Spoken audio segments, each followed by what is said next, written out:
This is a Rayglass 730, the soft top version, the hard top and a soft top. This is the open top 730. So think Rayglass 2500, the generation before. Yes, there's a few differences, but basically it's the same boat. Anyone who knows Rayglass knows it's actually a little bit different. But there's something very unique about this one. Kia ora, everybody. Welcome to the Unable Seaman podcast, the podcast designed to take a light-hearted look at all things boating and fishing in New Zealand. I'm your host, Jake Kerr, and joining me once again in such quick succession, almost a month since we did the last one, is Christian Jensen. I'm here again. An amazingly short turnaround for us. What? Man, I must have been pretty crook at the last one because I can't actually remember it, eh? What did we talk about? Oh, it was memorable stuff, bro. You know, all three of our listeners were wrapped. Oh, talking about that, that actually does remind me. One of our mates, not going to say who because it'll be a surprise, has bought an Innovision, 6.5 something. Innovision, is it one of your blind mates? No. I'm not going to tell you who. And he wants to. Well, he said he would give us a bit of a rundown, but doesn't want to be on the podcast. But he passed on some specs to us and how much they cost to build. Okay. Oh, we'll look back to that then because we've got it's not just us on tonight's podcast. We've actually got a guest waiting in the wings, and I'm sure as much as your story about the world's ugliest boat in a vision is important, we shouldn't keep them waiting too long. That would just be rude. Our guest tonight is one of Yamaha's leading mechanics. That's where he sort of cut his name. He also worked at Sea Legs for a long time, so lots of technical stuff on those boats. Most recently, he's been at Makaira Boats in Northland, who we've spoken about a lot of times on this podcast. And then in the only very last couple of weeks, he has gone out on his own with a company called Best Marine. He is my good friend from school as well, and his name is Jono Radford. Jono, mate, how are you? Yeah, good, thanks. And cheers for having me along. I got that intro right. Yeah, you did pretty well there. Don't know about the leading mechanic, but I'll take it. I'll take it. I know where I'm getting my boat service now. I see the logo there. Yeah, cheers, mate. You see it on you see the logo on his shirt there. So, Jono, you've obviously just gone out on your own with Best Marine, based in just out of Pai here. For those that don't know where you are, but you've had a steady stream of business, I would say, early, mostly from one rather sort of sad Rayglass owner. Yeah, I don't know. I've got one Rayglass owner who seems to have leased half my workshop at the moment, and his boat's becoming a bit of an ornament. Every time we look at it, there's more and more parts to order and sit on the back of the boat. Hey, I don't know who that fool might be, Jake. What boat do you have, Jake? What is it again? Well, what do you know? I also have a Rayglass. Oh, whoa!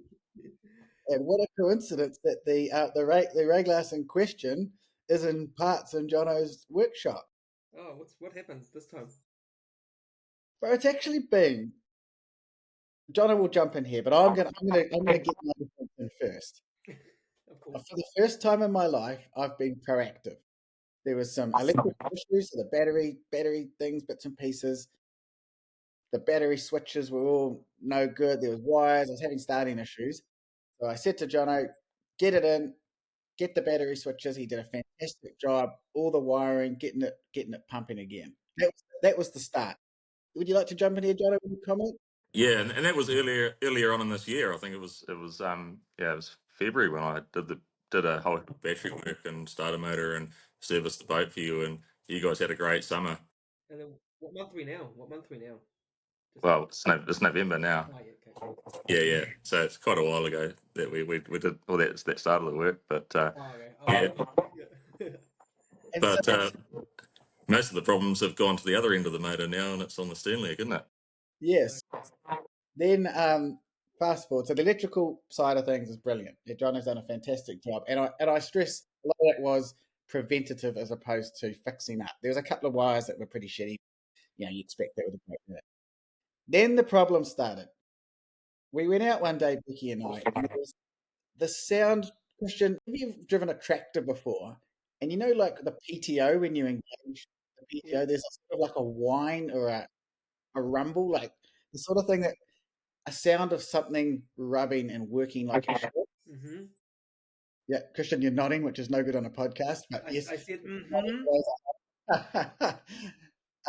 Well, there was Oh, that noise, but the alarming thing was the noise was when you're in neutral as well. So I was like, hang on, how does this work?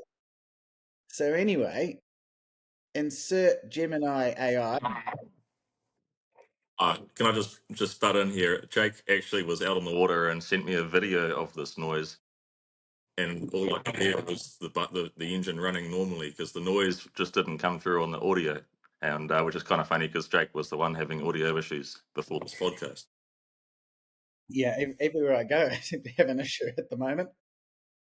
But yes, I sent it to John. I couldn't he couldn't hear it, and obviously we hadn't crossed paths at that point.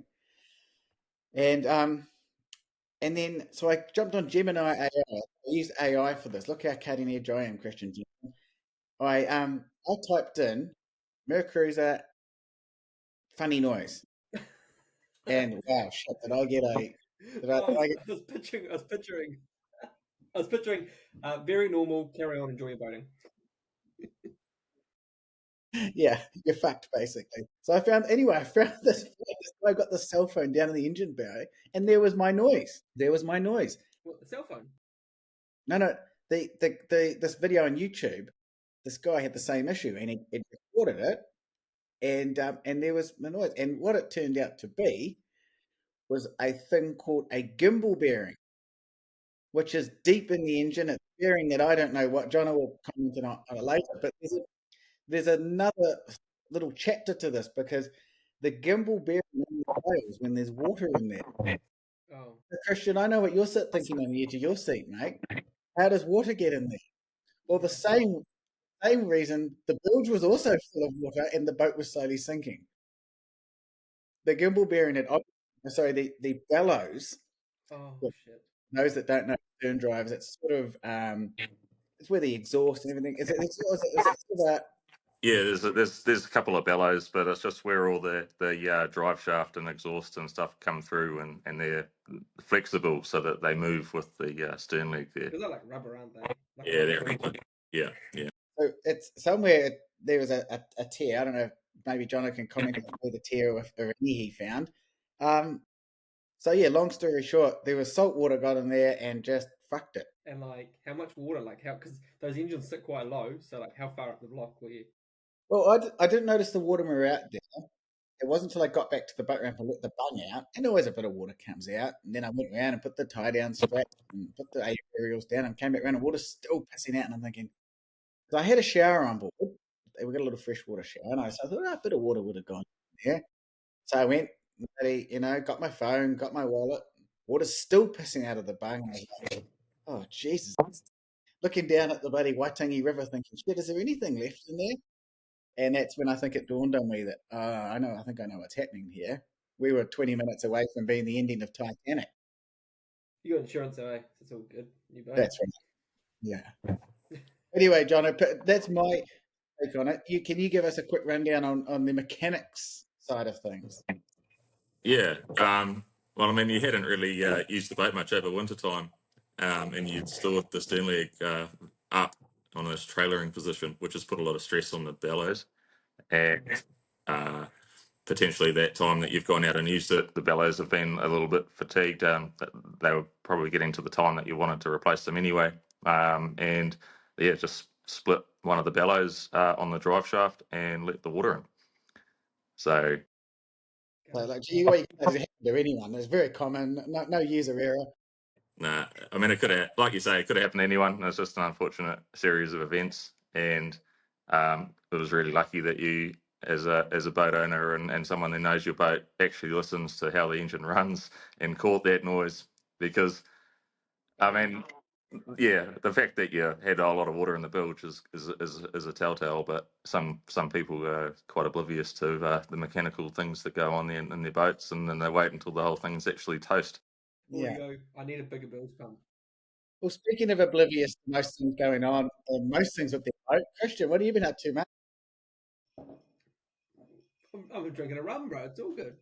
Actually, we haven't opened in our normal way. What horrific brake cleaner esque fluid are you drinking tonight? Oh, this one here is a Kraken spice rum. Okay, Kraken Spice. Well, Jono, you've got a story about Kraken too. Yeah.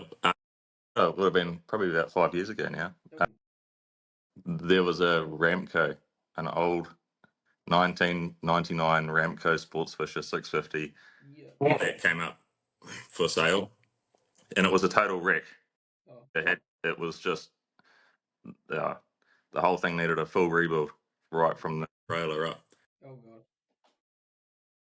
And anyway, I sort of looked at it and went, nah, that's too much work and all this sort of stuff. And I went home and I had one or two or three of those beautiful Kraken rums.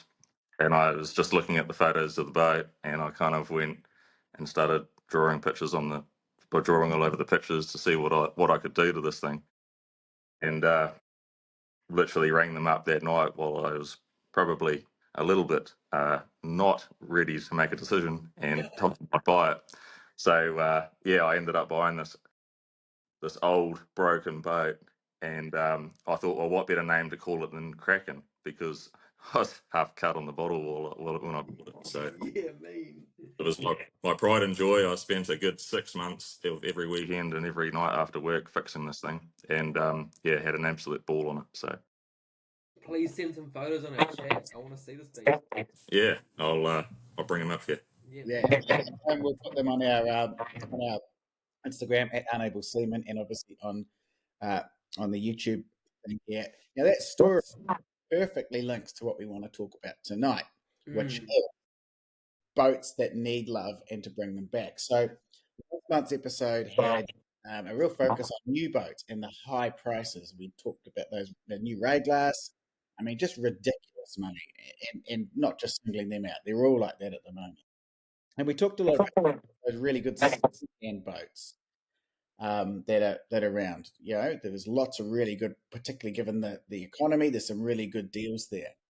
What we want to talk about tonight is the next rung down the ladder. The boats that have good bones, very much akin to what John has just spoken about, but are going to need some money spent on them to get them back where they need to be. And this is why we've brought John along today with his expertise and all this marine industry work to give us a bit of an insight on whether he thinks, give us some prices on what we think, and is it worth it? Christian's just seen the Kraken for the first time. I'm going to refresh myself too. Bro, that's proper sick, eh? Do you still have it? Nah, I miss it dearly. But yeah, I sold it when I moved down to Auckland. Yeah. Yeah. Um, and now that I'm back up in the bay, I'm like looking for another Kraken. Yeah. We've got some for you here tonight. We've actually, to be honest, there's a good deal on the glass with the fresh bellows. Bro, but it only does like 8 knots. Stay away from it. It's a Yeah, displacement hole. can you settle a score along stern drives? Okay, like I get 30 knots like out of that boat. Downhill with the wind behind you, bro. 30 knots Settle. is all I get. Like brilliant boat up until that speed, 22 knots, it'll do it all day. But why a stern drive so slow? But there's a few reasons. I mean, that the engine itself is just a high torque sort of slower engine. I mean, it's still got the horsepower behind it, but it's not like the lightweight outboards that you have on the back of the boat. And you're also directing the drive in multiple directions. So if you imagine your outboard directs the drive straight down to the gearbox and then rotates at 90 degrees and out the prop shaft, you've got an extra 90-degree bend in that, and then some universal bits to make it all turn and twist. So in all of those things, you're going to be losing a little bit of power. So that kind of gives you a very basic rundown of why you're a bit slower than an outboard version. I sort of think of him as like he's a twig rowing. Pretty good. But still rowing. Well, you're coming up in a few weeks, and I cannot wait to get you behind the helm of this thing. You've never felt like what have you got on the back of yours? Some gutless little 100.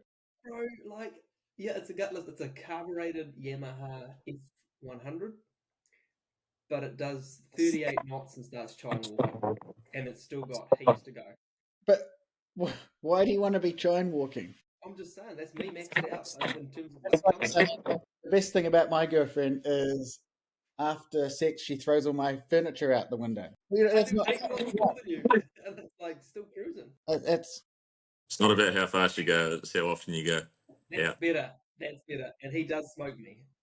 I've got 2 kids and just done a 8-month renovation and spent $250,000, and I have not had time lately. But do you ever think with that $250,000, like instead of building a kitchen, like what boat you could have had? Every night. That's why when you when you gave me this homework, I was like, I've already done it. Yeah. Anyway, let's rip into our boats, and then Christian reckons he's got a great buy up his sleeve as well. So we'll link to that later, and then I'm going to run something past you at the very end as a bit of a teaser for something that I think might be one of the best things in the marine industry at the moment. I've already spoken to Jono a little bit about it. He's at the other end of the spectrum. He's a piece of shit. But well, if that hasn't hooked you, hang around for that. We'll fast forward to the I end. bet I know what it is because I know what Jake's into. If he has a boat, he also wants and he's found this new thing.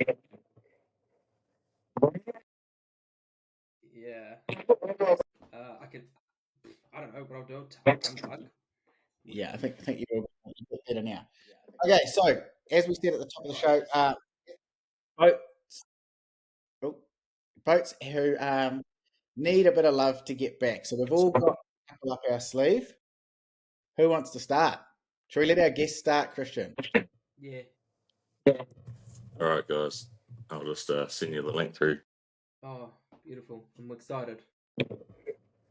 So, I'm just looking at a photo of your ex-girlfriend, the old man. oh yeah, that was a lovely boat. I do miss it. But this is another boat that I've had I have a real soft spot for these, and my boat that I actually wanted for the podcast is gone. So I thought I'll quickly have a quick search and see whether I can find something. And this has popped up, and it's actually. There we go. Okay, Okay. I'm on it now. Okay, we've got the people at home. No way! We've got a Haynes Hunter SF535. Now that is one of New Zealand's most popular boats. Fantastic hull. Why have you chosen that, bro? Well, I mean, like you say, it's just an absolute icon of a Kiwi boat. And they're an amazing sea boat, great little family boat, fishing boat, and all that. And I mean, you look at the price there, 15 grand. Yeah. Okay. Now it is 15 grand, which sounds good. Now let's dive a little bit into why it's only 15. Yeah.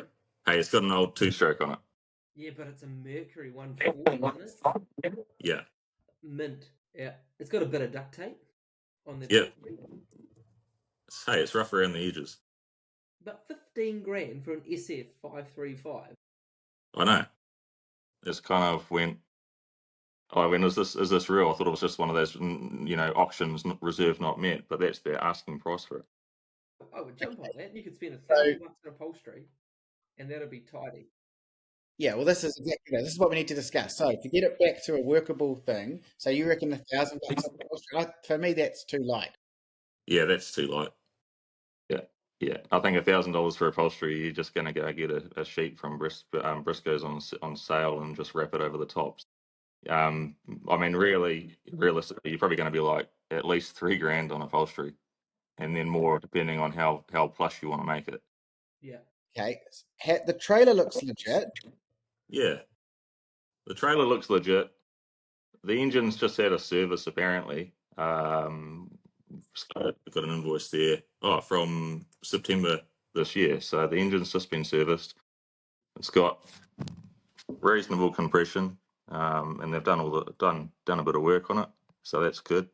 The upholstery is the thing that's really letting it down, and the fact it's just got an old two-stroke engine on it.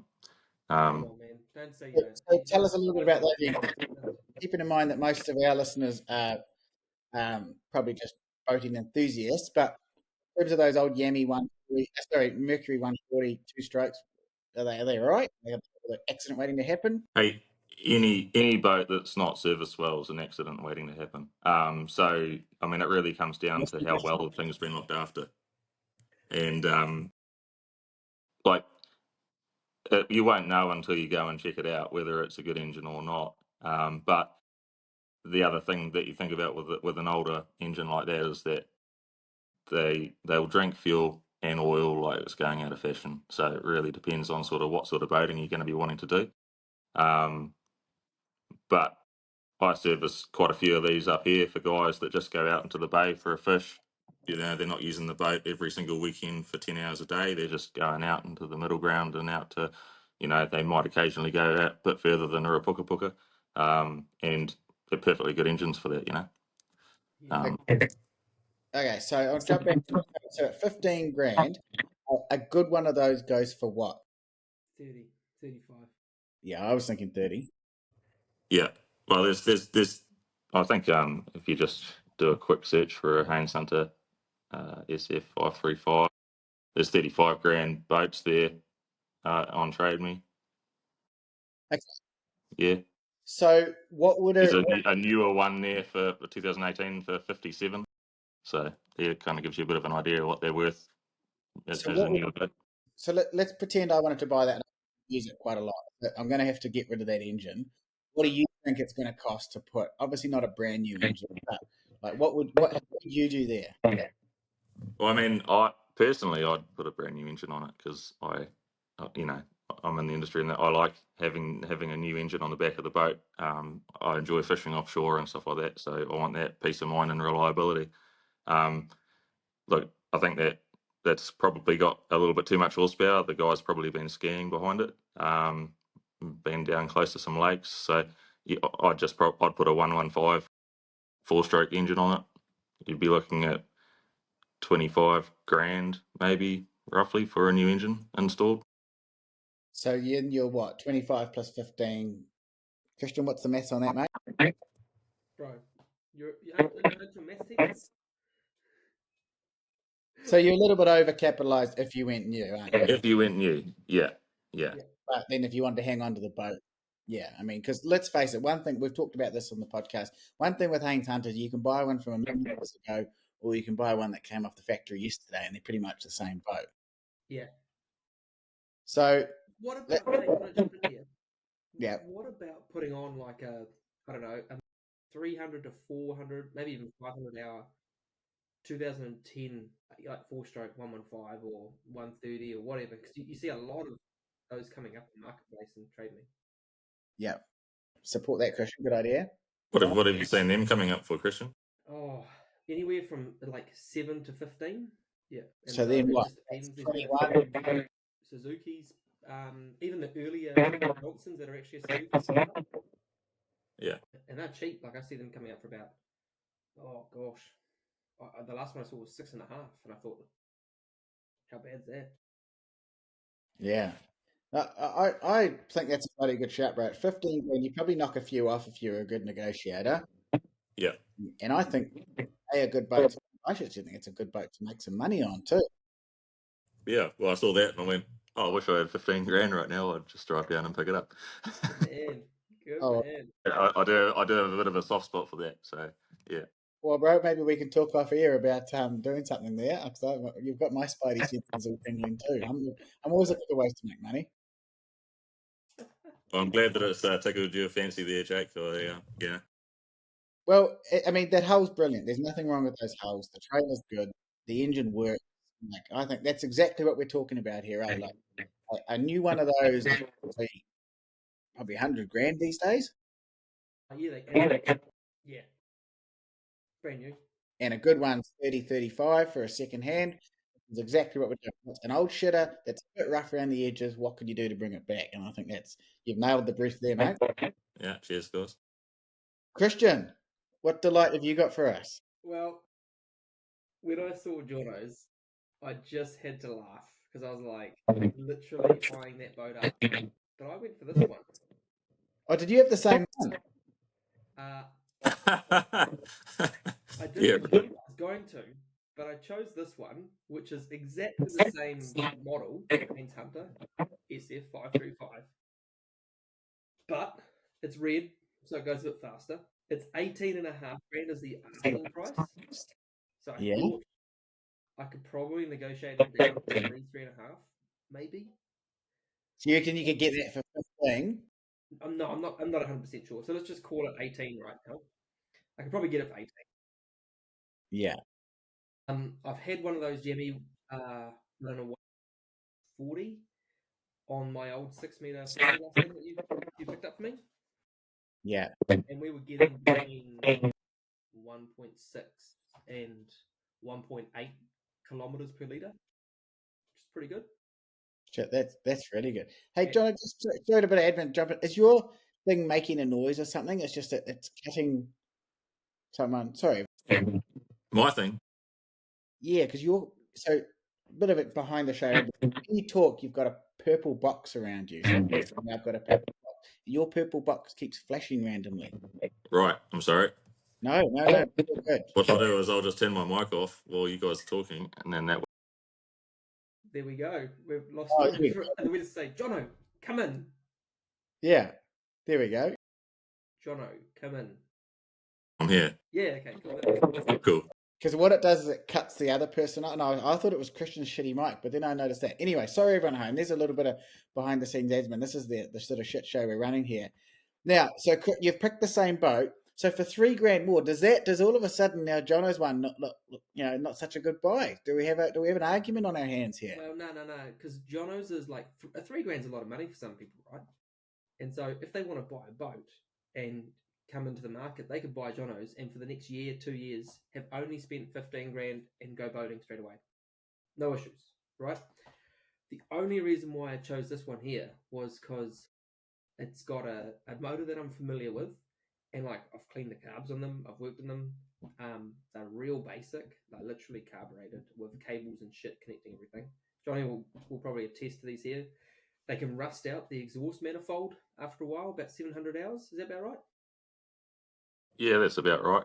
Yeah, but they're a good solid engine. I mean, there's hundreds and hundreds of them running around, and they just are reliable as. So, same thing again. The old two-stroke drinks a bit of fuel, runs a lot of oil, and smokes around. But they're a good solid engine. So Yeah. perfect for getting out for a fish and just getting out in the bay and using your boat. So that's basically, I only went for that one over Jono's because I was like, it's a motor I'm familiar with. Did it have an hour meter? It didn't. It didn't know hour meter, so we have no idea how many hours. So you'd want to have a look at it. The upholstery, while old, is good condition. Everything looks okay in it. It's got a little bimney, so I thought, if you're buying it for a family, you've got a little bimney straight away. It's just a fraction tidier, but 3.5 grand more expensive. And I thought, boom. And you can probably get 1.5 to 1.8 kilometers a litre, a nautical mile a litre. I'll take your one over mine. Oh, there you go. Well, strap in, because I've got an absolute doozy for you now. Totally different. And I just want, before I send it, I want to, you guys have got sort of like meandered around the edges with, you could maybe do it the upholstery, or you could maybe look at doing it the engine. I've got one here that's going to take a little bit more work, but you're going to have a much better product at the end. I've set the average through. That's not a wait, that's coming. This is a Ray Glass 730. So 730, the soft top version. So they're the hard top and a soft top. This is the open top 730. So think Ray Glass 2500, the generation before. Yes, there's a few differences, but basically it's the same boat. Anyone who knows Ray Glass knows it's actually a little bit different. But there's something very unique about this one, which is the power plant. You guys have just had. Tell us what's taken off the back of that. Let me jump in here. I'm looking at Jono, and poor fella's on mute, and he's just like, "What the fuck?" So, Jay, you're not parking that in my workshop. Come on. Well, I mean, the fact that you've sent me a really pixelated photo that I can just make out the outline of a boat, that kind of shows you how bad it is. So is the photo that bad that you can't see the power plant? I can see what it is. I know what it is. You have to give me some details about what it actually is. That's a jet unit, right? It's a jet. It's the only jet-powered Rayglass 730. Hey, it's kind of cool. It's kind of cool, but why would you want that? Here's the point. Exactly. Get rid of it. The guy can't get rid of it. Okay, so Rayglass 730, it was the only one ever made with a jet unit. What an absolute rock up from him ordering it. I mean, he must have had a reason and whatever. But this thing's got a jet unit, and he only wants $36,000. The reason the photo's pixelated is because my initial one actually closed, but I had to sort of just try and cut the little image out. But what would it cost to repower that with A, an outboard, B, a stern drive? Because that's $100,000 boat with the right motor. Yeah, and you'd spend all of that just putting another motor in it. Like, you might as well go buy one with the motor already done. And then you've got a jet unit that you got in your garage as an ornament for the next 30 years. Would a jet unit be fine? I mean, I kind of like it. I think it's kind of cool. I just don't see the point of it, though. That's personally. I mean, he's got game poles on it and he's got a jet drive. So it just doesn't make any sense to me. What I'm picturing here, John, right, is you're going to have this boat, which is an older jet, like an early 2000s, right? And it's going to like wander as you go down swell and up swell. And it's probably got that 7-litre tank. And I mean, just imagine just maneuvering it around a marina and trying to get onto a boat ramp and stuff like that, and you don't really have neutral. Yeah, but that's pretty cool. I mean, it's yeah, you're just drifting around, smacking into things. It was 30 grand. It was 36 grand or something. Does that help you? I mean, if you knew somebody that could probably, God, I don't know. He's not interested, eh, bro? I mean, you're my mechanic for God's sake, and you're hesitating. You're not filling me with confidence, mate. I don't know. I'm just kind of just taken aback a little bit. You're just throwing a real curveball. Well, exactly. You had one that had I'm just looking at that jet unit hanging out the back of the boat. So, I mean, I could imagine that with an outboard on it. You know, try and find a second-hand 225, 250, put a pod on it, rip the inboard out. It's just a lot of work. How much would that be? I don't even want to think about how many hours you'd spend doing that. Okay. You know, I wouldn't know what the fiberglass work is. It's just I have found a Suzuki 250 with 560 hours, 14.5 grand. There you go, Jake. Bolt it on. Okay, so so is it going to be a pig if you put a pod on? That's not necessarily. Like if it's done right and the engine's at the right height and setup, it would be a wicked boat. I think that you'd be buying a cheap hull, basically, is what that is. And I think that you'd probably try and get it for a lot less than what he's asking for. Just because it's just something that nobody's going to want as it is. So you're going to have to go and spend a whole heap of money making it something that's worth something of value. It goes back to my point. Like, why did the guy spec it like that? I mean, clearly, maybe he had a bar crossing. Or I don't know what his situation was, but shit, what a like appalling thing to tick in the factory. Yes, I'll do a jet unit, and that, like I say, the other 730s are all around 80, 90, 100 grand. He's asking 36, and he can't get rid of it, like an STD. I want to jump in here, right? Why not just run it as it is for 30 grand? Like, I don't know how much of the cabin space that 7-litre block takes up. Just use it as it is.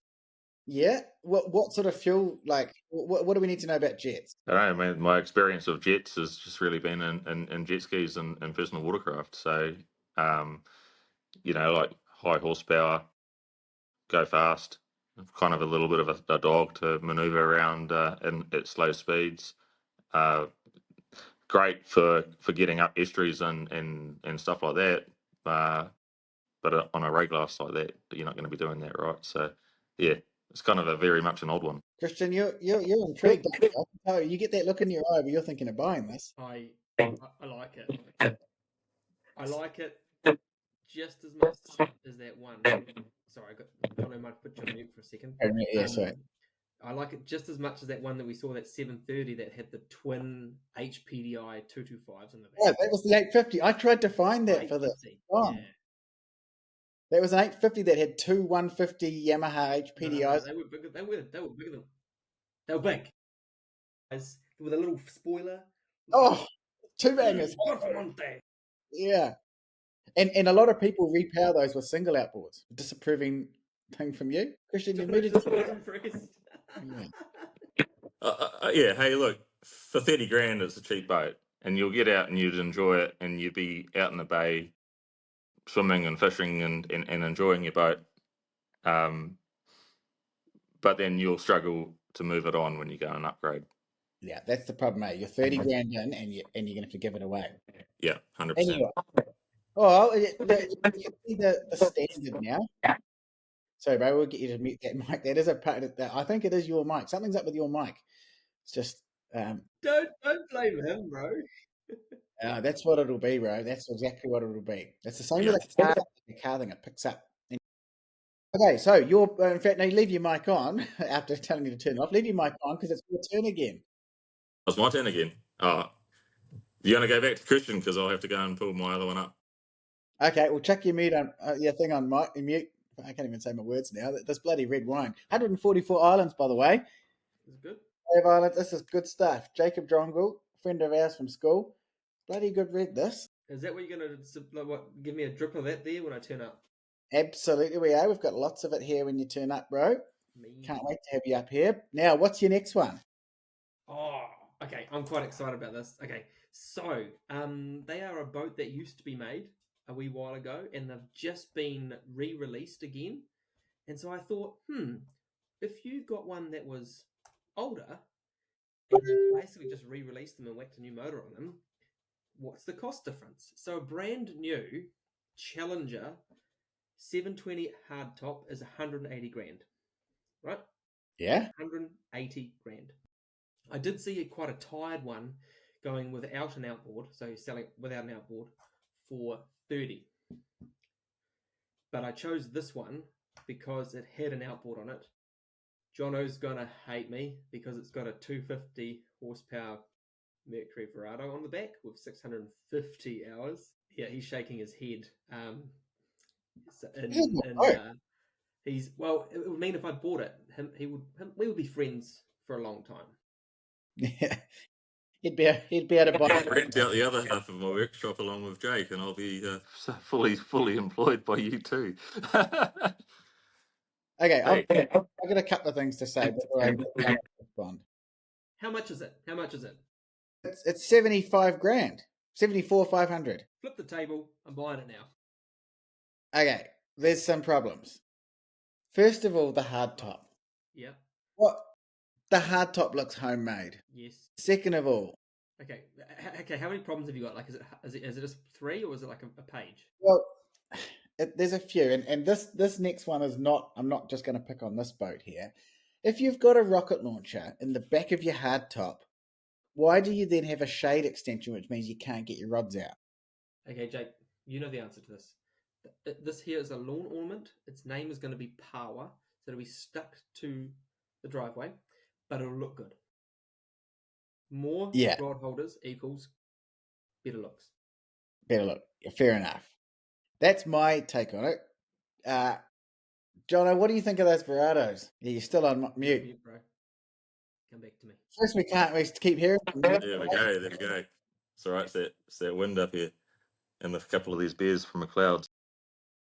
The Verados, hey, they're good engines if they're looked after, same as anything, right? They did get a bit of a bad rap with the superchargers, and there was kind of like anything that has a bad run of engines, they get a bad name. I was actually out sea trialing a boat today with twin 225 Mercs on the back of it, and I thought that was just a fantastic boat.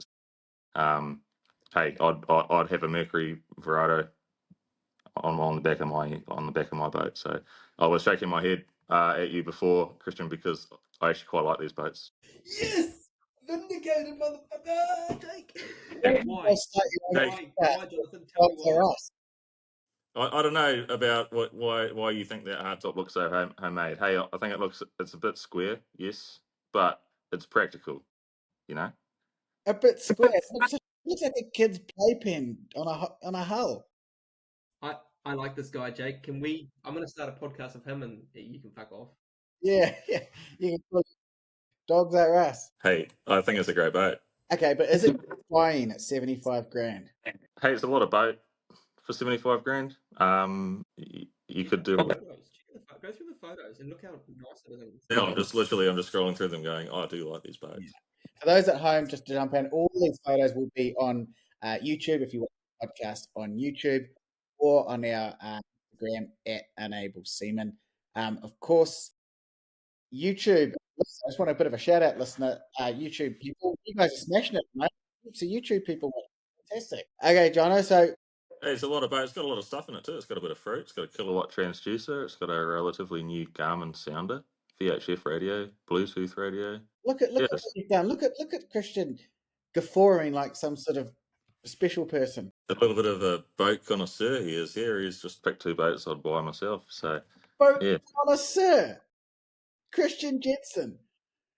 You're clearly not a listener. I'm a bit concerned about you, Jake, with your jet drive, but Christian, you're smashing it. Oh, jeez, get a room. Just watch me how I drink now, Jake. You need to go pull yourself another Kraken. Yeah. Hey, I don't have much bad to say about it.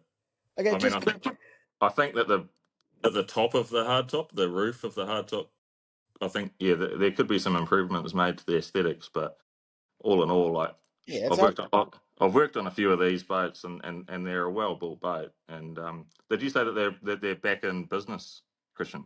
Yes, sir, they are. That's quite exciting, eh? made by the Chinese now, or Made in Hamilton, I believe. okay. Fantastic. Just Jono, can I just get you down to the Colorado thing a little bit? When you said you're on a boat with Colorados, are you talking about the new ones, or the large ones? Say that again. You're just about the Your boats today. that means you can't hear me. There's the irony here. If you mute your mic, I'll ask the question again. Okay.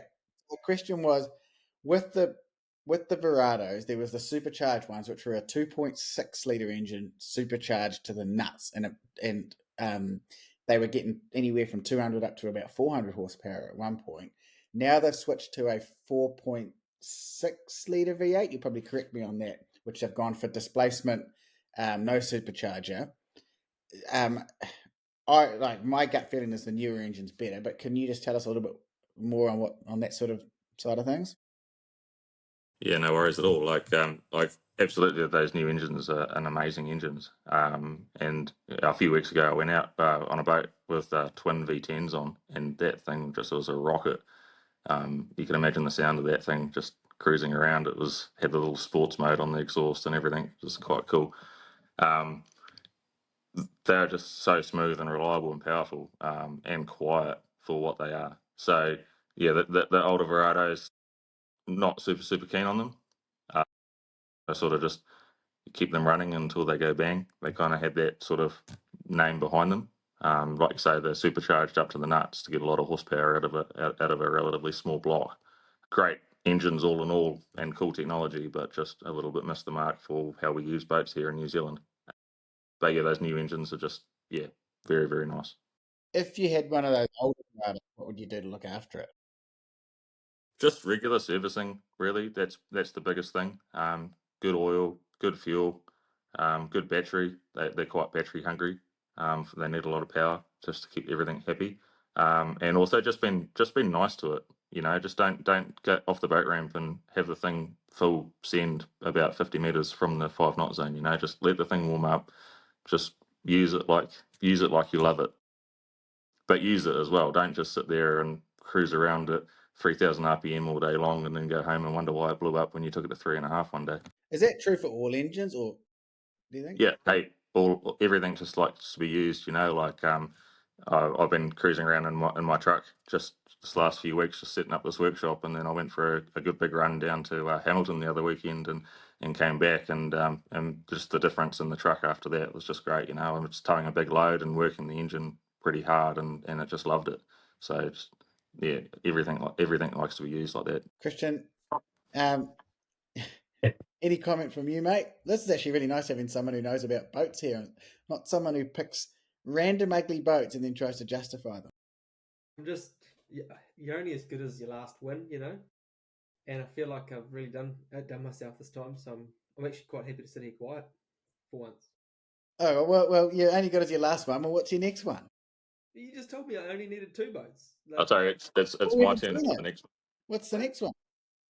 Sorry, I'll bring. Got to bring it up again. Oh, so it was the Challenger. Yeah, his was the Challenger. Yeah, I picked that. And he called me. Oh, sorry, then it was Jono. Yeah, we changed the orders.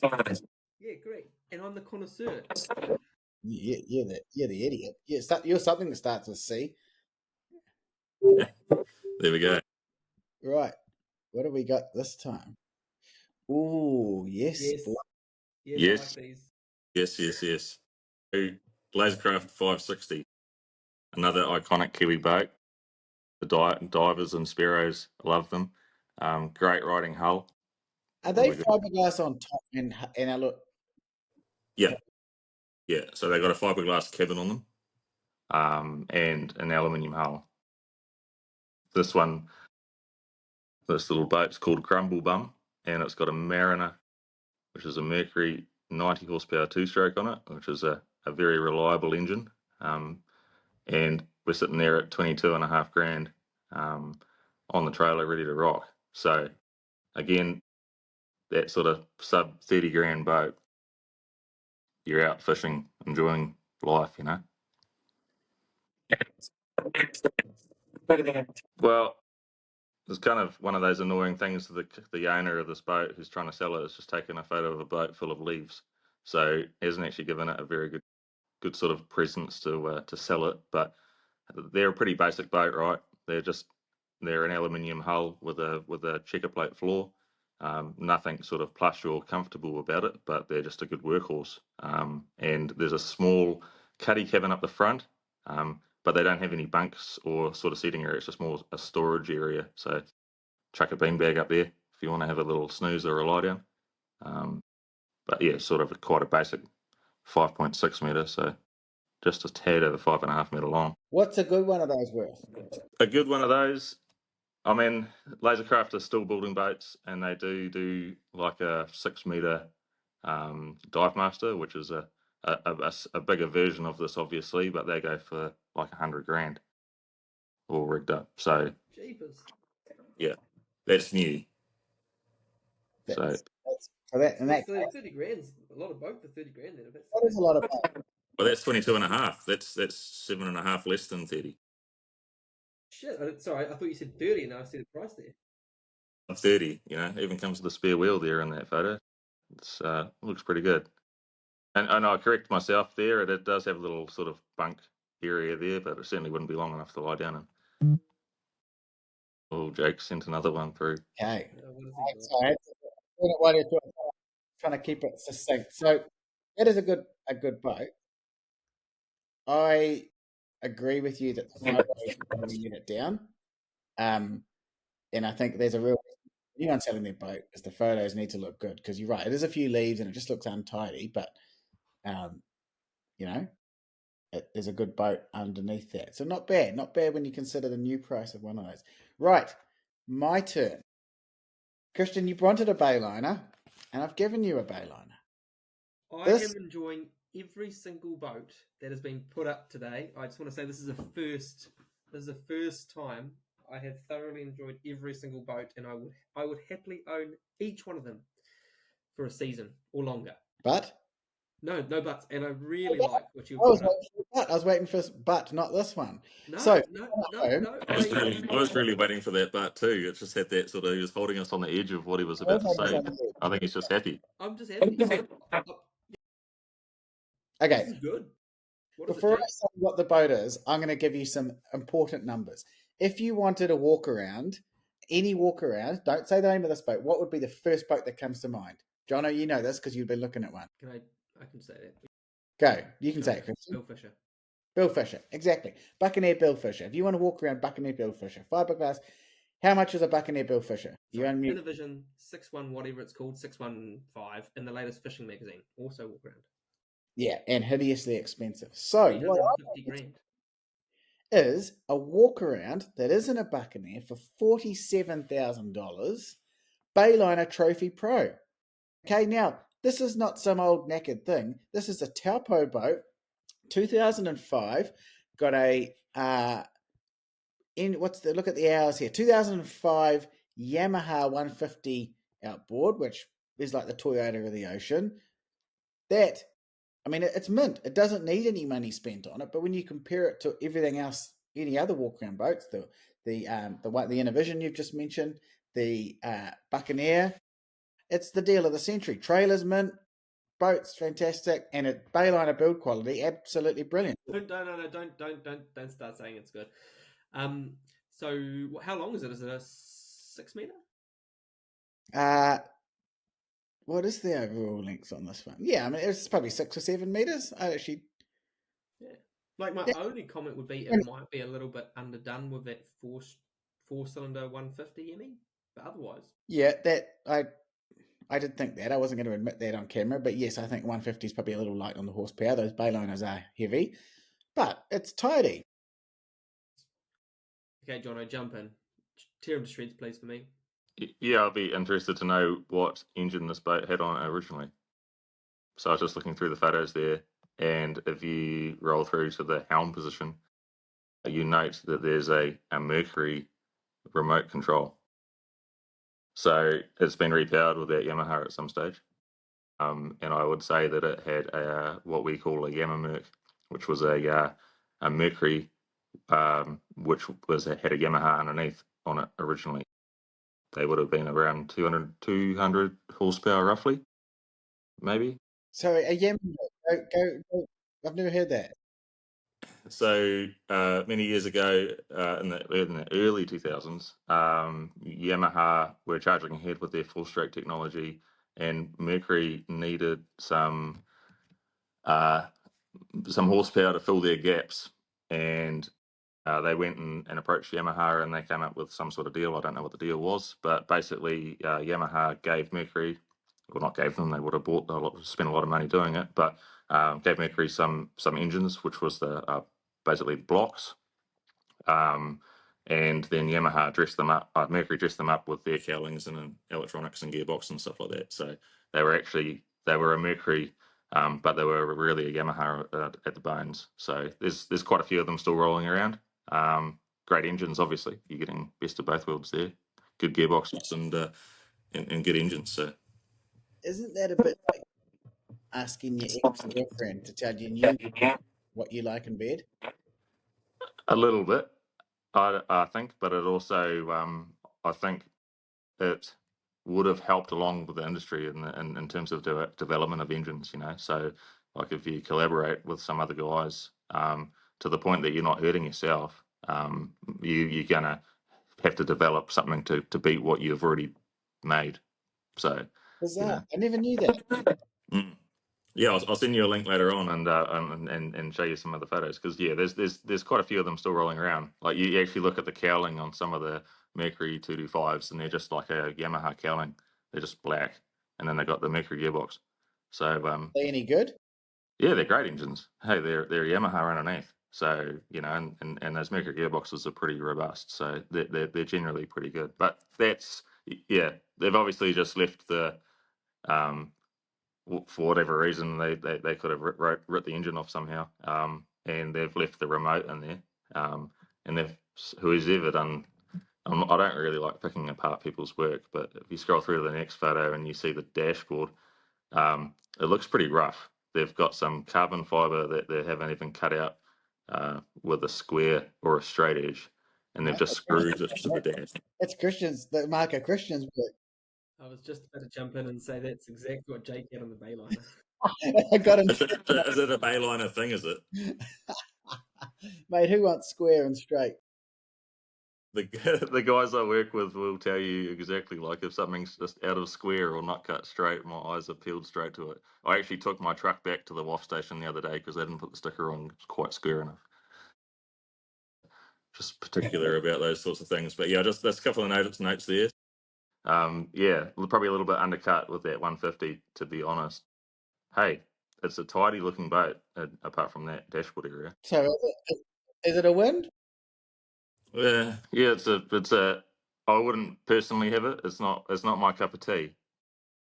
But it's a good boat, and it's like you say, it's a walk around 6.5 meter with a four stroke on it, a four stroke Yamaha 150, which, like you say, is the Toyota Corolla of the sea.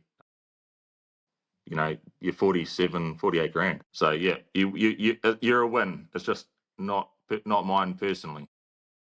There you go, Christian, the boat connoisseur. What do you have to say about it, mate? I'm happy. I'm happy. You're happy about a Bayliner? Yep. Yep. I have a soft spot for these, especially the ones that have the huge inboards with the flames on the cowling.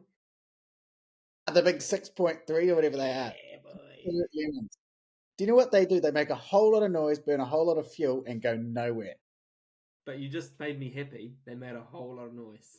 They do. They do have a good V8 burble to them, Yeah, boy. but I would not buy one of those at all. So anyway, that's our. I think no one's got any more. We've cleared the decks on that. So that's our bargain picks, and I think it just shows, if it's not those boats, that there are boats out there that if you're willing to take, I wouldn't even say a gamble, but an educated guess, and bit of a project on. There's guys like Jono in the industry who will put you in the right direction.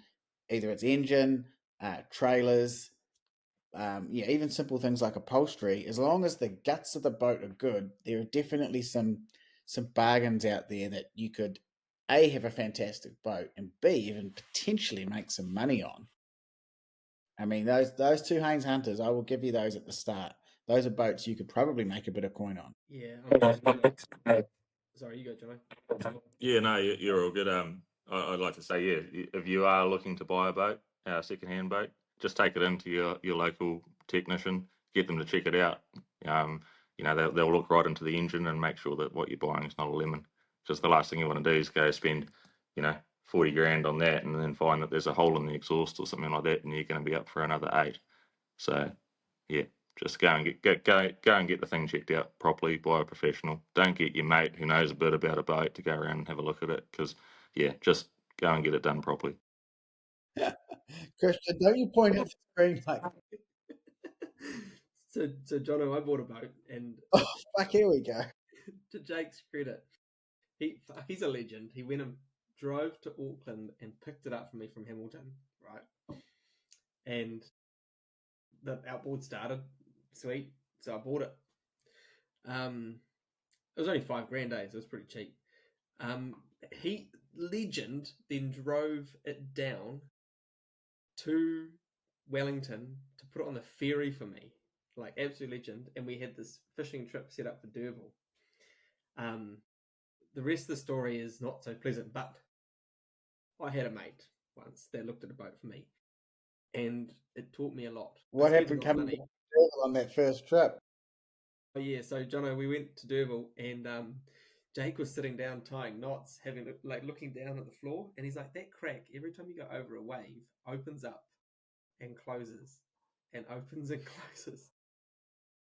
And I was like, "Fuck." So we finished this trip to Derville. Everything went well. Actually, the boat was fine. I got the boat home, and I found out after I cut the floor out, there were no stringers in the hull. It was just built with a fiberglass shell. What are the ones that go acrossways? You got the stringers that go along the length of the boat. I can't remember what the ones that come across are, but whatever. They're the ones going across. No stringers going with the hull. And so the whole thing was basically going over the waves like a lilo. That sounds terrifying. Yeah. I just don't know what I'd say if I looked down and seen a crack on the boat that just kept opening and closing. Jake, you must have You'd give your mate a pat on the back and say, "Well, at least the engine's." Yeah, and hey, that's the thing. Like, it's not just the engine that you're going to be looking at when you go and buy one of these boats. It's the hull structure, the trailer, the electronics. All of these things that make the boat. It's not just the thing that's on the back of it. So I do want to have a plug, though. I do want to have a plug. Like, I learned a lot by having a boat that needed a lot of work. And like Jake, you learned heaps with the Bayliner. Absolutely, yep. Hell of a lot. Fiberglassing, trailer work, wiring, shouting your mate, spears. stuff like that. You know, it's the Yeah, social it's amazing what a mate will do for a box of beers, isn't it? Oh, bro, couple of spates, chair. The number of times I'd ring Christian, hey bro, do you want to go for a fish or something? And he'd come over, oh, just before we go, do you mind chucking the stereo? It was about a 4-hour job. It seems to be a bit of a common trend with you. Oh, we should go out for a fish, and the next minute your boat's in my workshop. Yeah, well, as soon as you get done, we'll go for that fish. After you replace my bellows. Carrot stick, isn't it? Yeah, it seriously is. It's one of those things though. It's just and that is also just owning a boat. They have to be repaired and they cost money to do so, and you've got to do it to get out on the water because it's a bloody long walk home. It Yeah. really is. Well, that's Really. the thing. Like you say, you own something, and unless you're on Lake Taupo all its life, it'll be in pretty good condition. But we put this boat that we buy right in salt water, and salt water's harsh. So yeah, shit's gonna break, and it's fine. It's just accepting it.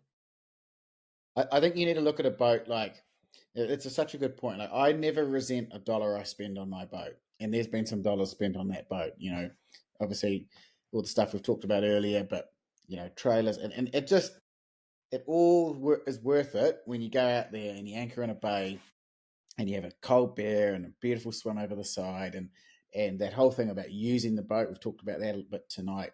That's the secret, using it and enjoying it. And if that's your thing, that's your thing. No, 100%. You know, and I mean, obviously, you put a lot of that stuff up on your stories, and it's like almost every week you're out there at least twice. You know, or I'm driving somewhere to go to another job, and I see Jake driving his boat to the boat ramp, and I'm just like, oh, he bugger, you know. So, and it's cool to see that someone just goes out and uses their boat so much. So, Yeah. good work. On that note, am I going to have this for the weekend? This is probably off show admin, but Yeah, I hope we're working towards it, mate. So we should be pretty close. So if it probably won't be all weekend, but at some point on the weekend you can pick the boat up. beauty. There we go. Right. If it isn't ready, I think Christian and I have a great buy up our sleeve. Now, both of us, when we were doing this, we came across boats that probably didn't need, or certainly my one anyway, doesn't need money spent to it, but it still follows on from that theme of like fantastic bang for buck. So I'm going to let Christian go first. He reckons he's got something up his sleeve that's going to really get your brain juices flowing around what you could do with that spare money you don't have. This is a bit awkward. I thought that Challenger was that boat. Oh, Jesus. Oh, well, Yeah, bloody good boat that was too, mate. yeah. Okay. So Christian's fired his Christian's come early, not for the first time. Well, then, in that case, I am going to share my one with you. Give me a minute, because I thought I had a bit of time to sort of get this ready, but give me a second to put it in the chat. Now, I'm just going to rip the Band-Aid off. It's another Bayliner, and if we can just sort of take a breath on that for a minute and accept that there's a lot of boat, you get a lot of boat for your bang for your buck with a Bayliner. But this is insane value. Okay, insane value. What it is, the boys are just sort of looking at it now, but I'm going to beat them to the punch. Well, have you guys got it? No? I'm getting some looks. I'm not impressed. Looks like the cabin has been built by some kindergarten school kids. Okay, well, no, but hang on. Before you even see what it is, you got to think of the poor listener at home. So instead of putting in the title, you normally put what the boat is. Okay, in this case, it's a Bayliner Sierra Express. Okay, but what they've put in the description is near new engine and reconditioned trailer. That's the description. That's what you put normally in the little bit below, not as the title. But it is a Bayliner 2250 Express. Okay, near new engine reconditioned trailer, as I just mentioned, $24,000. Now, last week, or last podcast, I should say, we spoke about the Rayglass 2700. Okay, Rayglass 2700 at $300,000-$400,000, ridiculous money, but great layout, nice hard top. Okay, if you close both of your eyes, this is the budget version of that, is it not? Great big cabin, Yes. lovely hard top, Mhm. space back, fully separate toilet. Come on. Okay, I want to say something here, and Jono, you'll be able to relate here. So we'd go to town, Jake and I'd go to town, and he'd talk to the girls in town, right? And he'd say, "I've got an Evo."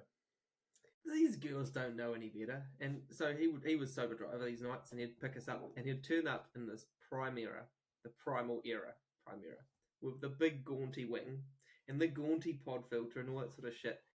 And these girls would think it was great. So where I'm getting to with this is, to a non-boater, yes, that is a boat.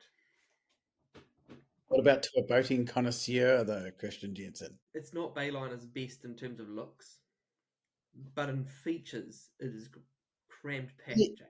You'd eat your breakfast off that engine. Yes. The cabin's tidy. The trailer's just been done. Let's not forget, this is 23 foot of boat. Like caravan boat. Boat you could spend the weekend on. Let Jono talk. Let him in. Let him in. He wants to get on you. I've just unmuted myself again from this wind. I think it's great value. Like, it's a great value boat. Like you say, close your eyes, it doesn't look so bad. It's 7 meter boat, hardtop for 24 grand. It is super good value. I reckon that you could probably make it look a bit smarter with some cool graphics. Try and make it not look like someone designed it with a blunt crown. But I mean, the trailer itself, Jake, why don't you buy this? There's a trailer for your boat and an engine, and then you got a sandpit for home. Great call. Great call. Yeah. Hey, like I said, it's great value, so you can't knock it. You really nailed me with that. Can we have this guy back, Jake? I like this guy. We got him back. No, he clearly knows nothing about boats. Hey, look, someone's loved that boat because it is very, very tidy. So, yeah. You like it, don't you, Jay? I can tell that you... person to love it. Yeah. I mean, if I owned it, I'd love it too. I mean, it's a boat. It's going to get you out on the water, and you're going to enjoy what you can do. You know, and that's the main thing, right? And if you like the look of that, then that's fantastic. Well, I don't like the look. I will give you that's not a looker. But you could go away for a week on that, and it's got all. Think of it like a floating caravan. I don't like caravans either. I think they're for people that don't know how to holiday. But this is a floating caravan, and you're going to be very comfortable out there in your floating caravan. Yeah. Yep. No. I think that this is probably a better boat than your Ray Glass with the jet. It's certainly a more rounded boat. Yeah. The thing is, this is only worth it, and whatever you do is not going to improve it. The Ray Glass with the jet was coming into our thing about, could you repower it and make it the $100,000 boat that it probably could be? Yeah, no, 100%. The value of this is what they're asking for it, and the value is in the trailer and the engine. Did I hear before that Jake needs a new trailer? Well, I haven't actually really talked to Jake much about it, but his trailer is due a WAF in February, and yeah, I mean, I suppose we might as well talk about it now so we can actually see his face. But I don't know if the listeners want that. No. Or do you want me to talk about it, Jake, or do you want to go offline? Go So, on. I mean, it's one of those things, right? You use your boat a lot. It's going to go in the salt water a lot. The trailer's going to be sitting at the boat ramp. It's just, you know, it's also a 1996 Hoskins trailer, and so it's done pretty well, you know, for its lifespan. They sort of have a 10-year lifespan, those things really. So it's pretty good, and the frame itself is in pretty good nick. But yeah, a couple of the tyres are starting to wear out on the insides. Your brakes are starting to drag a little bit. So yeah, just a couple of small things, and then we've got a bit of rust on the rollers and the back end of it. So, yeah, just a couple of notes that it is going to need a bit of work before February, which he already knew about. He's just trying to hide. I did know about it. It's one of those things like if you sort of don't hide it, you sort of pretend it doesn't. It's not there. It's a little bit like when you got hit like an itchy ball sack, and you're like, I should get this looked at, but if I just keep scratching it, it's actually all right. Fuck me, trailer brakes. Okay, get me. I'm going to do another episode on trailer brakes. They are a disposable item. I spend so much money on trailer brakes, and every season, I take it in for a warrant. Oh, your brakes are fucked. How? They've done no work. They dangle them in the salt for 10 minutes at a time, if that, and they're fucked. Okay, yep, I get the rollers and everything. Oh, Yeah. So I mean, trailer brakes and bearings, like you say, they are quite disposable. They get really hot when you're rolling down the road, and like if you're traveling all the way from your house down to the boat ramp, you're doing 180 k's, 100 k's along that highway for 15, 20 minutes, and then you go and dunk it into some nice cold seawater. All of that seawater is just going to get sucked into your bearings because they're hot. They just want to cool down, and same with your brakes. So they just end up just getting hurt. And then the worst thing is you go and leave it at the boat ramp for the next day or overnight or whatever it is. So I mean, in the Kraken, I've been at that boat for 3 years. I did the bearings and brakes once a year. Just pulled them off, rekitted them, put them back on. I never failed a waft because I fixed them before I took it for a waft. But yeah, I like if they have seen the glee on the guy's face. Fail the waff, and he rubs his hands together and think, "Oh, buddy, I'll get this bastard where it hurts." So what you're saying is that Payline is even better value now. yeah. I mean, that trailer itself looks like it's in real good nick. Well, Buy it, bro. Anyway, I'm gonna rock and roll soon. I'm gonna make sure this is going. Okay, I got one more thing for you there. We have gone along tonight, but it's been bloody good. We're really, it's real like a train spotter episode of both. I got one more thing for you, Christian. Then I teased it at the start. The ultimate thing to go in the water in. Yamaha have just released this. Okay, Christian. Everything we've talked about tonight, wipe it to the side. You don't need any of those old shitters you showed. You don't need any of these bayliners, ray glasses. What you need is brand new from Yamaha, the Yamaha Crosswave. Quickly Google Yamaha Crosswave. This is revolutionary. Okay. For those at home, I've seen it. I knew you were going to bring this up. It's a jet ski that's got like a walk around jet ski. Oh, it's a walk around jet ski. You seem unimpressed. Well, it's just because I was like, I knew you were going to bring it up. I'm excited. The listeners at home can tell I'm excited by the tone of my voice, and you've really sucked the life out of it. This is great. Why is it great, Jake? Tell me why is it great? Because walk-arounds are a waste of time, or center consoles are a waste of time. You spend your whole time getting wet in the weather, cold. They only ever look good in a showroom. At least on a jet ski, you expect that. So you've got the whole walk around concept, but in a place where you expect to get wet and cold, which is on the back of a jet ski. Then jet skis, so limited. Try and do anything on a jet ski. I used to own one, fishing, everything. You spend your whole life reaching over things to try and get something that's about 6 inches away from where you can reach. This thing, you can walk around, you can fish, you can put all these different components on it. It's stable, you can stand up. That's boating solved. It's a really big jet ski. Like I'm looking at one here where there's comfortably a family of 4 sitting on it. It's sort of like how every car that you get, and they just get bigger and bigger and bigger. You just may as well have a boat, Jono. Kind of agree with Christian there, Jake. Jet skis are cool and they are great for doing stuff nice and quick, easy to get out for a quick fish and fast to get around the bay and stuff like that. But I don't know what the price of it would be, but I know that some of the new jet skis are like touching up around 40 grand. So why wouldn't you just go buy a boat? Wow, this hurts. I mean, we've talked about this on last weekend, and so you know my point on it. So Christian might gang up and join me. I think I'd that you just showed me before for 22 grand.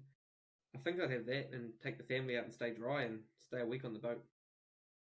But a walk around jet ski, come on. I can certainly see somebody using this and loving it, and I can see a place where it would be absolutely ideal. But yeah, I couldn't see myself spending that much money to go and get one. To be fair, Well, on that somber note, we might as well wrap it up. I was all barged. I was ready to buy one. I was going to sell the ray glass, get rid of my knackered trailer. You know, I didn't have to buy a big ugly bayliner to quell my boating needs. I was going to buy this walk around jet ski, and me and 4 mates. Look, I could take my mates. I mean, you have a jet skis, you don't have 4 mates, but me and my 4 mates could have gone fishing. Yeah, it'd be great. but we can still go fishing at your ray glass, and you can go overnighting in it still. So Yeah, but you just in the end, buggered, the trailer's buggered. It's all miserable here on Unable Seaman. I didn't say it was buggered. I just said they all needed maintenance. I hate spending. Anyway, I want this guy back. I want this guy back. I think you guys can host the next one. Anyway, it has been a fantastic episode. I hope you've enjoyed it. Once again, all the pictures, if you're watching on YouTube, you'll obviously seen them. Otherwise, they'll be at our Instagram, at Unable Seaman. I just want to thank everyone who reached out last time of our last podcast. We had heaps of feedback on that Ray Glass 2700. I think we nailed it in terms of people are a little bit unsure about that boat and where it fits. We always love hearing your messages and your funny yarns. We've had heaps of people tag us in Dogs of the Month. I actually do have one, but I don't know if we have time for that. No, run it next time. Christian's giving me the nod. Jono, thanks, bro, for joining us tonight. Your expertise has been very much appreciated. And I look forward to catching up with you this weekend and receiving a rather large. Thanks for that, mate. I appreciate coming along for this. Christian, yeah, mate. Well, we'll see you when we see. Actually, you're coming up next time I see you. I'll see you in person. Yeah, it's like end of the month, eh? A couple of weeks' time, we're going to be together on this ray glass. So, John, the pressure's on Jono to get it right by then. Sounds like we're all going out for a fish, right? There we go. There we go. Chelsea is expecting big fishing missions. Is she? Okay. Well, that she knows that she's not going to get that from you, so she's going to have to cash in while she's up here with me. I told her how smooth your ride is. Oh, yeah, and the boat's going well too. And on that note, we will wrap it up there. Thanks everybody for listening. Thanks again for following along, and we will see you when we get a next episode. I'm not going to say next month. We will see you when we see you. Thanks for listening. Bye.